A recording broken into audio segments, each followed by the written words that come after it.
Chez nous, on va évoquer à présent l'arrestation d'un automobiliste. Il s'agit de l'homme qui avait fauché et tué 2 piétons hier matin à Warem.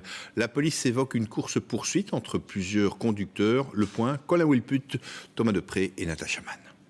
Quelques marques au sol qui témoignent des faits. C'est ici, sur cette chaussée de Warem, à proximité de la E40, que Thomas et Jean-François, âgés d'une quarantaine d'années, ont été mortellement fauchés.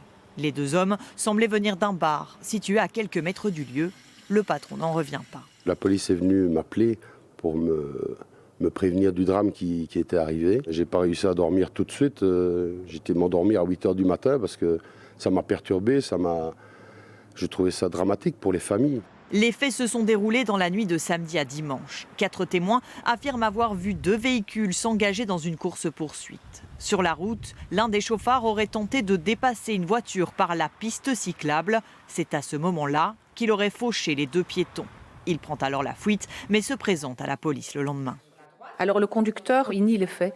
Il dit qu'en fait c'est la voiture qui était devant lui qui a percuté les deux piétons, mais que lui, il n'a pas vu exactement que c'était deux piétons. Donc il a une version assez minimaliste, qui est tout à fait son droit, mais qui ne correspond pas vraiment aux éléments objectifs de l'enquête à l'heure actuelle. Le suspect affirme avoir pris la fuite car son passager, un mineur d'âge, était blessé. Le chauffeur est connu pour des faits de roulage. C'est un jeune homme âgé de 25 ans qui n'a pas d'antécédent correctionnel, mais par contre qui s'est déjà distingué au niveau du tribunal de police puisqu'il a été condamné à 4 reprises pour des infractions graves au code de la route, à savoir conduite sous influence, délit de fuite et vitesse excessive en agglomération.